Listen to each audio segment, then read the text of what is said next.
Hey guys, today we have a simply unbelievable story to share with you. Let's dive into the moving account of Sullivan Crowley, who had a near-death experience that completely changed his life.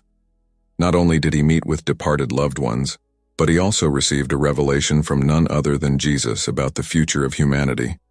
And it all points to a critical date, September 9th, 2024. Don't miss a single detail of this impressive journey. And if you are not yet subscribed to the channel, click the subscribe button and activate the bell so you don't miss anything. And if this content leaves you as intrigued as it did us, don't forget to like the video and share it with your friends. Now, let's get to the story. Hello, my name is Sullivan Crowley. I never imagined I would be here telling this story, but life has things like that, right? You know when they say we never know tomorrow? Well, I discovered this in the most intense way possible. I'm 62 years old now, but the experience I'm going to share happened when I was 35, in 1987. I was an ordinary guy, you know. I worked in an office, paid my bills, complained about the traffic, the normal. But let me tell you a little more about myself before I get into the details of all this madness. I was born and raised in a small town near Mount Rainier, in Washington State. My childhood was peaceful, one of those with lots of space to run around and get dirty. My parents were good, hard-working people. My paternal grandmother, oh, she was special. He made the best cookies in the world and told stories that made me daydream. Unfortunately, she passed away when I was little, and that left a big impression on me. I grew up, graduated, moved to the big city. I met Ava, my partner, an incredible woman who is the opposite of me in many ways. While I've always been more to myself, she is pure energy. Always wanting to do something new, you know? She was the one who dragged me on this balloon trip that changed everything. Before that day, I was skeptical of anything spiritual. I believed that we were born, lived and died, period. Religion? It wasn't really my thing. I thought it was something for those who needed crutches to face life. Look how things change, right? Anyway, at that time, I was in a complicated phase. I worked too much, ate poorly, didn't exercise. Result? I got sick. But really sick. The kind where you feel like you're at the end of the line. The doctors didn't really know what I had, they just knew that I was in a bad way. And it was in this state, feeling like a wreck, that Ava had the brilliant idea for this balloon trip. Well, that's me in a nutshell. An ordinary guy who had an unusual experience. What happened that day completely changed my view of the world, life and death. It's hard to put into words, but I'll try. Because what I saw and felt, well, it needs to be shared. Not to convert anyone or prove something, but because I feel it's important. Maybe someone listening to this can find comfort or a new meaning in life. Who knows? I just know that I can't keep this to myself. So if you're ready, let's go on this journey together. I promise it's going to be quite a trip. It all started on a cold January day, the 15th to be exact, in 1987. I was feeling bad, guys. Those days when you just want to stay under the covers and wait for the world to end. My body hurt. I could barely breathe properly. But Ava, my partner, she had other plans. South, she said, using the nickname that only she uses. We've been planning this balloon trip for months. It'll be good for you. It'll cheer you up. I looked at her as if she had grown a second head. Seriously, she really wanted to drag me out of bed in that state. But you know Ava, right? When she puts something in her head? So there I went, dragging myself out of bed, getting dressed as if every movement was torture. And it was, see? We arrived in Jackson Hole and, oh my God, it was snowing. It wasn't a light snowfall. It was the kind that made you think that winter decided to dump all the year's snow in just one day. The balloon guy looked at us a little suspiciously. I think he was thinking the same thing as me. What crazy idea is this to fly in weather like that? But Ava, with her infectious smile, convinced everyone that it was going to work. We climb into the balloon basket. It was tight, uncomfortable, and I was already regretting it bitterly. The noise of the propane burning was deafening, and little by little we gained height. I gripped the edge of the basket, my knuckles turning white from the force. As we climbed, the cold became more intense. I could feel every bone in my body complaining. But then something started to change. We passed through the clouds and suddenly it was as if we were in another world. The sky, guys, I've never seen anything like it. It was such a deep blue, so intense that it seemed unreal. The clouds below us looked like a sea of cotton, and in the distance the mountains appeared imposingly, as if they were guardians of some ancient secret. It was at that moment that I felt it. A peace I had never experienced before began to envelop me. It was as if all the weight of the illness, all the worries had remained down there trapped in the clouds. I looked at Ava, and she had tears in her eyes. We don't need to say anything. That moment was too magical for words. But what happened next? Well, that changed everything.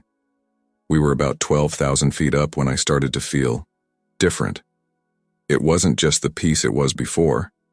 It was like I was getting lighter, literally. And then, in the blink of an eye, I was no longer in the balloon. I mean, my body I could see it down there, but the consciousness that is me, was floating above it all. The initial panic cannot be described. Seeing your own body down there, motionless as you float, it's surreal, but the panic passed quickly. In its place came a feeling of freedom, total and complete freedom. That's when I realized, this is a near-death experience. I had heard about these things, of course, but I always thought it was bullshit. Well, at that moment, floating above my own body, I no longer had any doubts. It was real. And it was just the beginning of the most incredible journey of my life. As I floated there, looking down at my body in the balloon, I began to realize that it wasn't just my vision that had changed. All of my senses felt amplified. I could feel the wind, but not as a physical sensation. It was more like I could feel every particle of air moving around me. And the sound. My God, the sound. I could hear everything.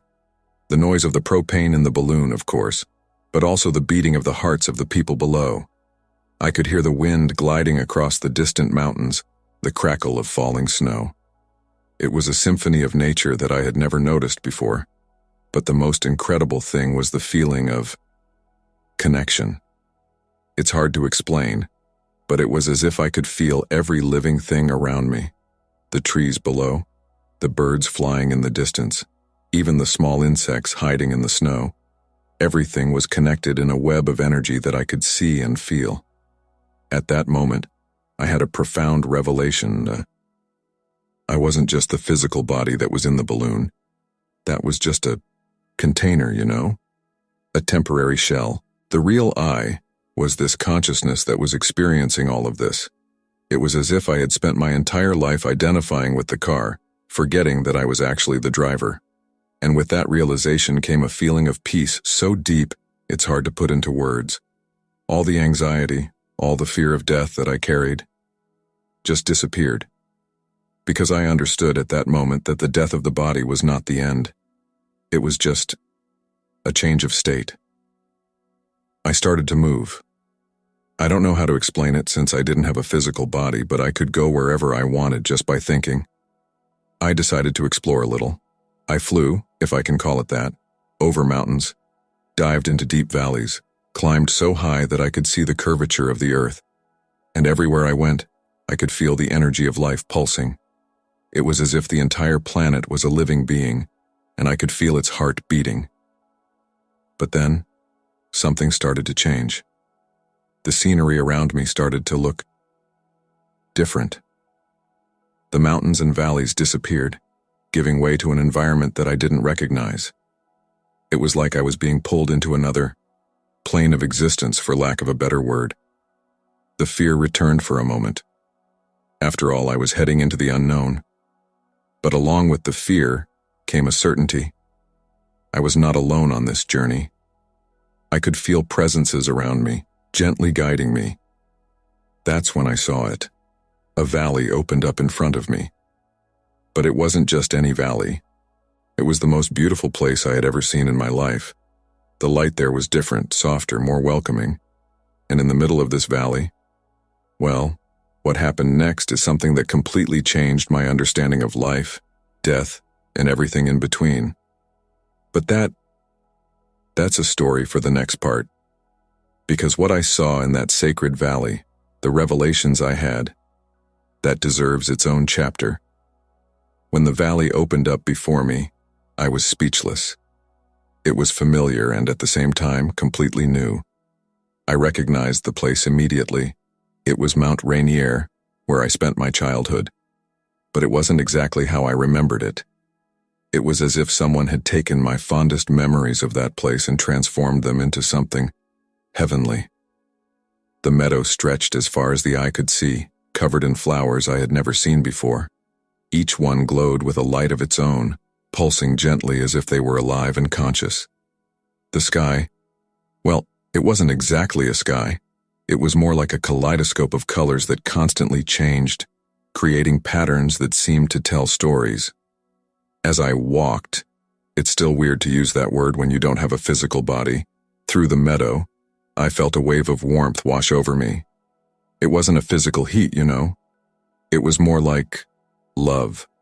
A love so pure and unconditional that it made my eyes fill with tears. It was then that I saw her. My grandmother was there, standing in the middle of the meadow, smiling at me. She looked exactly as I remembered, but at the same time different, younger, more radiant. The light emanating from it was so intense that it was almost blinding. We don't need to talk. In that place, thoughts and feelings flowed freely between us. In a matter of seconds, I knew everything she wanted to tell me, and she knew everything that was in my heart. The guilt I carried over her death. You know, that crazy idea that my childhood illness had somehow caused her death? Well, at that moment, that guilt simply evaporated. My grandmother showed me, through a series of images and feelings, that her death had been a natural process, that the love between us had never died. In fact, he was stronger than ever. She hugged me. Guys, I know this seems impossible considering none of us had a physical body there, but it was the most real hug I've ever felt in my life. It was as if every part of my being was being enveloped by pure love and acceptance. We stayed like that for a while.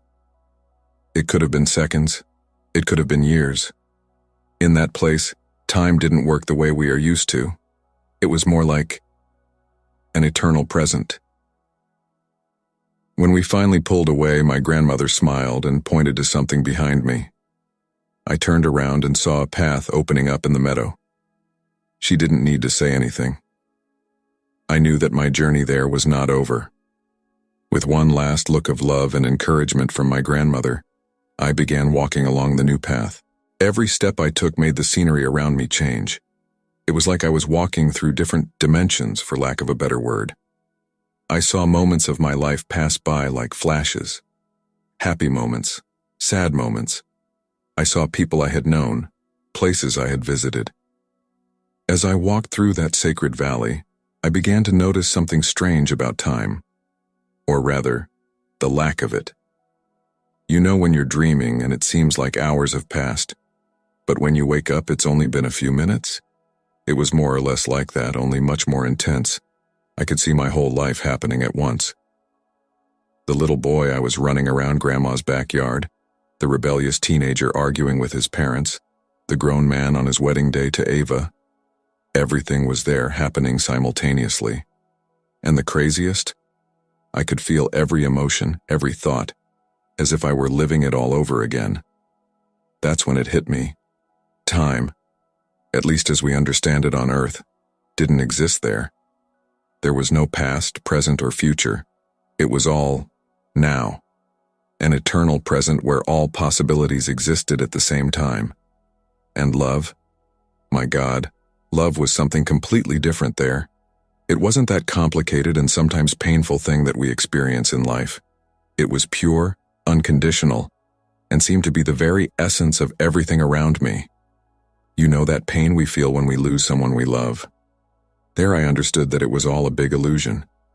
Love never dies. He continues to exist stronger than ever, just in a different dimension, you know. I saw everyone I've ever loved in my life, some who had already left, others who were still alive, and the love that connected us was like threads of light, bright, strong, eternal. No matter the physical or temporal distance, those wires would always keep us connected. It was at that moment that I had a revelation that changed everything.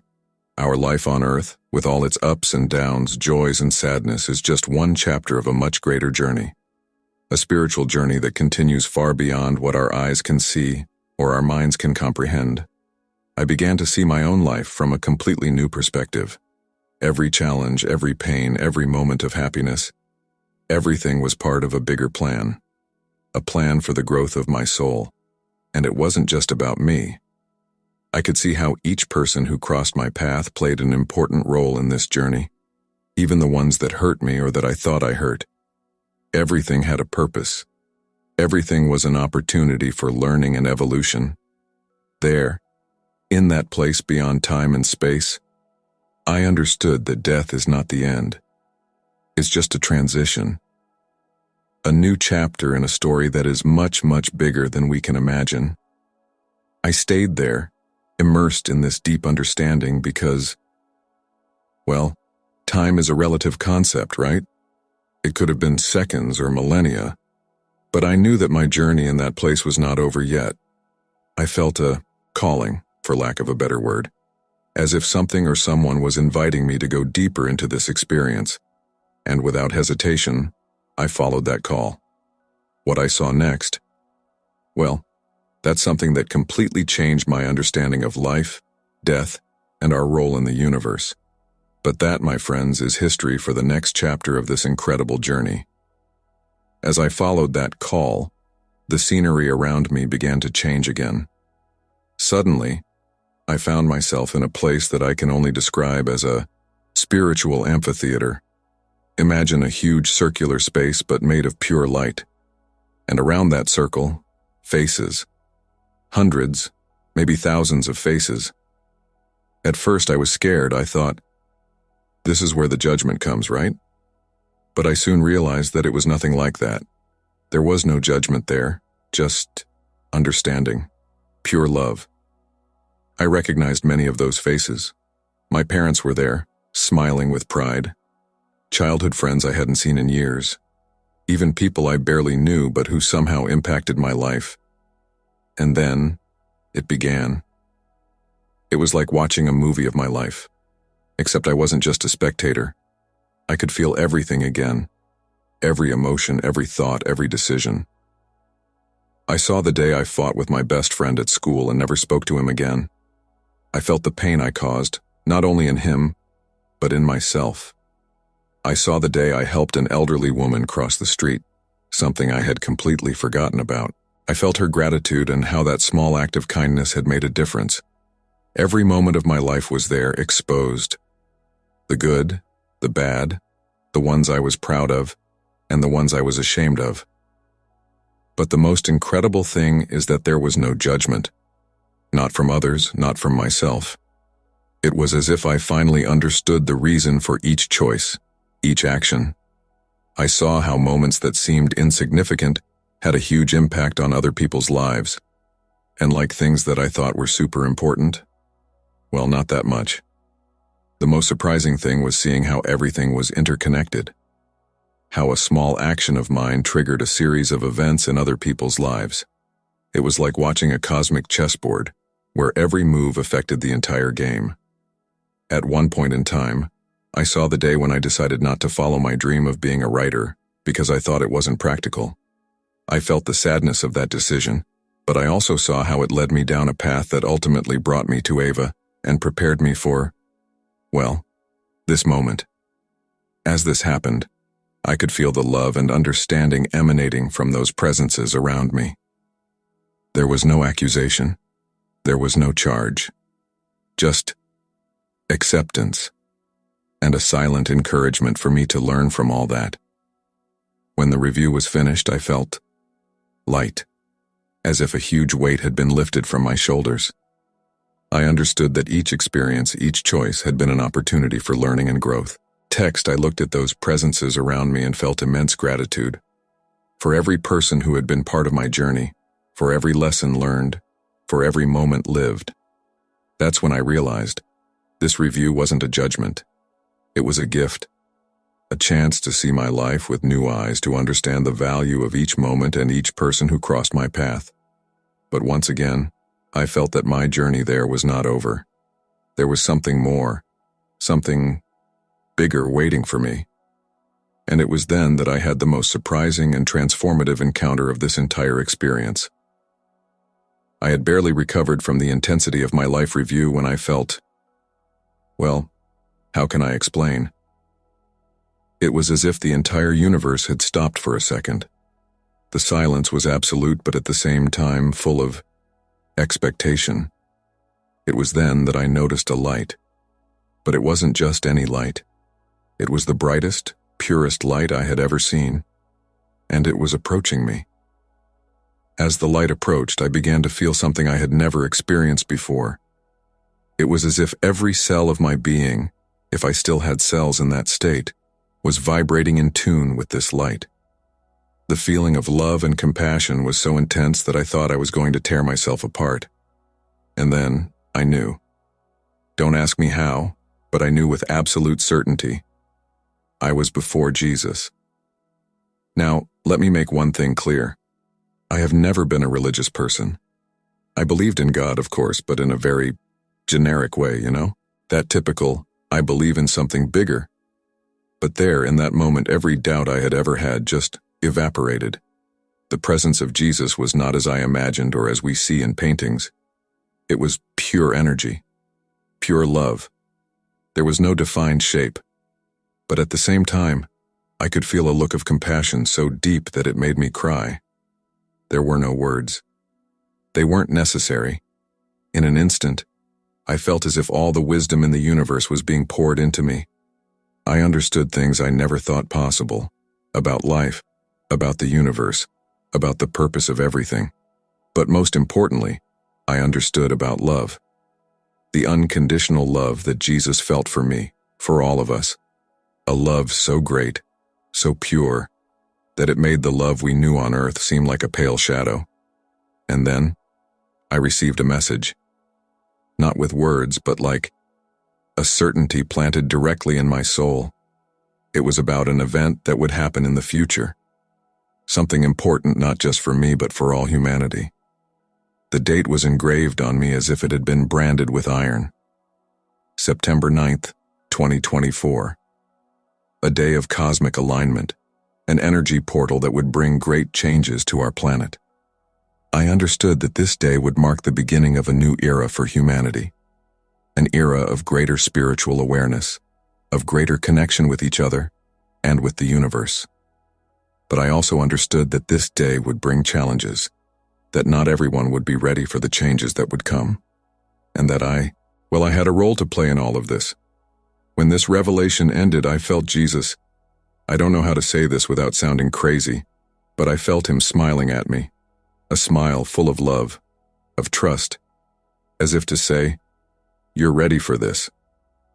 And just like that, as quickly as it started, the meeting ended. The light moved away, but the feeling of love and purpose remained. I knew my life would never be the same after that. But my friends, the journey was not over yet. What happened next? Well, it showed me that not everything about this experience would be easy or pleasant. After that incredible encounter with Jesus, I felt complete, as if I had finally found all the answers I had always been looking for. I was ready to go back, to share everything I had learned. But then, something happened that I didn't expect. Suddenly, I felt like I was being pulled. It wasn't that smooth feeling like before when I floated from one place to another. It was violent, scary. The scenery around me began to darken. That welcoming light that surrounded me was being replaced by, I can only describe it as shadows. Shadows that seemed to have a life of their own, writhing and approaching me. I felt scared. A primordial fear, the kind we feel in our guts. It was as if all the love, all the understanding I had experienced before was being sucked away. That's when I realized I was in the middle of a spiritual battle, On the one hand, all that light, love, and knowledge that I had received. On the other, well, something I can only describe as the forces of darkness. I felt something grabbing my ankle. I looked down and saw hands. Dozens, hundreds of shadowy hands trying to pull me back. Each hand seemed to represent a fear, a doubt, a regret in my life. I started to fight. Not physically, of course, since I didn't have a body there. It was a fight of will, of spirit.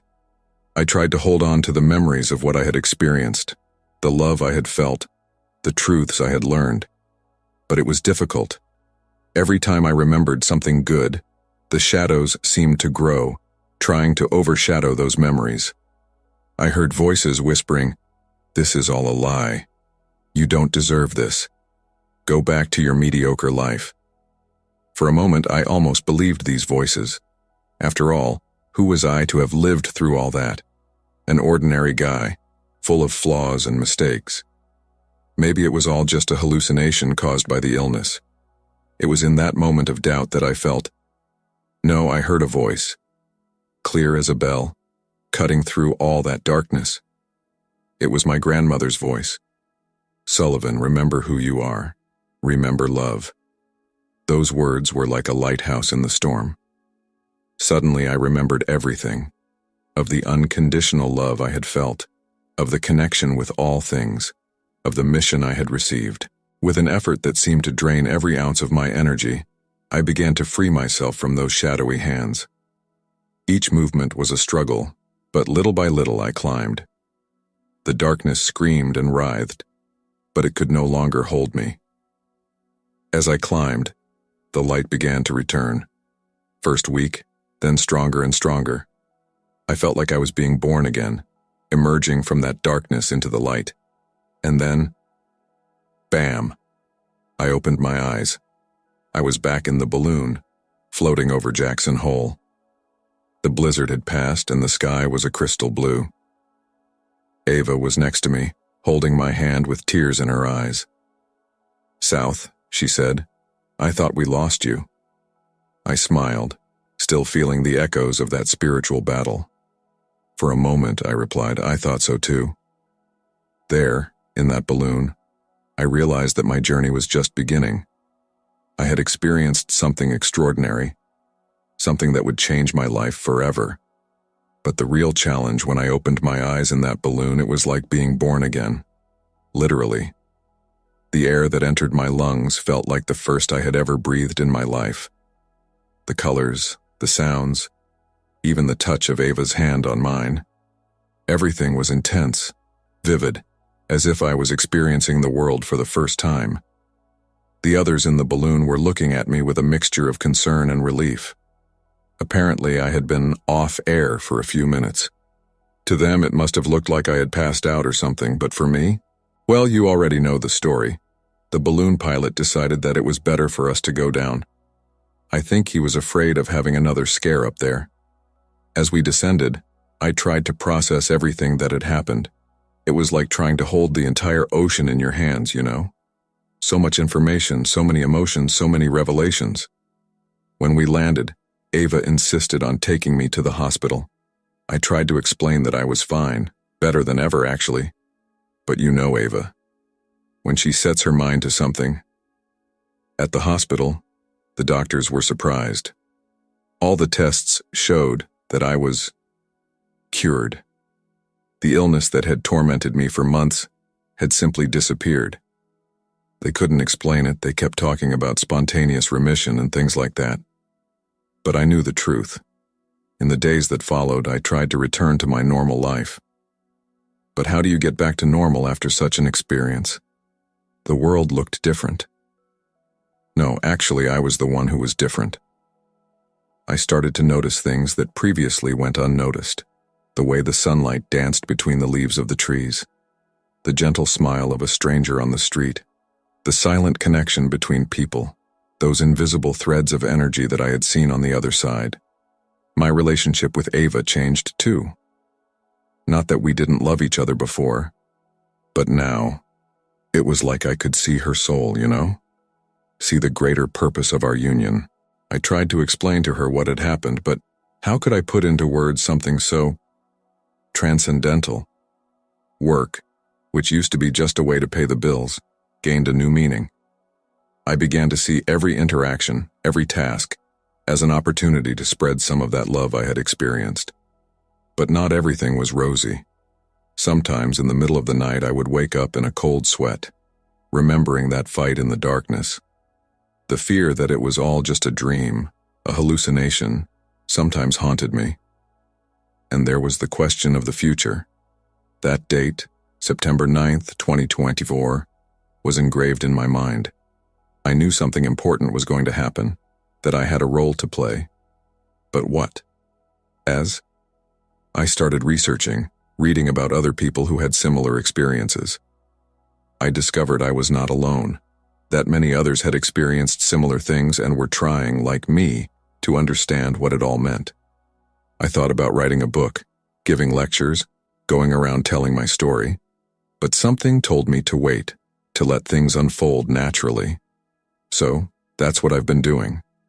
Living one day at a time, trying to be the best version of myself, sharing what I learned with those who are open to listening, and waiting for the day when everything will make sense. Because I know one thing for sure. What I experienced that day in the balloon was not the end of the story. It was just the beginning. And the future? Well, the future is full of possibilities, and I can't wait to see what he has in store for us. It's been a few years since that day in the balloon. Life took its course, as it always does, but nothing is like before. How could it be? Every morning when I wake up, I remember the journey I have lived, the unconditional love I felt, the connection with everything and everyone, the truths that were revealed to me, and of course that date, September 9th, 2024. As time passes and that date approaches, I feel a mixture of anxiety and anticipation. It's as if my entire being is preparing for something great, something that will change not only my life, but that of many people. I've been trying to prepare as best I can. I meditate regularly, trying to maintain that connection I experienced on the other side. I read a lot about spirituality, quantum physics, philosophy, all in an attempt to better understand what I experienced and what is to come. I have also been talking to other people who have had similar experiences. It's comforting to know I'm not alone on this journey, that others also received messages about changes to come. Ava has been my safe haven throughout this entire process. Even though she didn't experience what I experienced, she believes in me, supports me. Sometimes I think she understands the purpose of it all, more than I do. I have noticed subtle changes in the world around me. More people talking about spirituality, about connection, science beginning to recognize things that were previously considered mystical. It is as if humanity is slowly awakening to a new reality. But I also see challenges, conflicts, divisions, fear.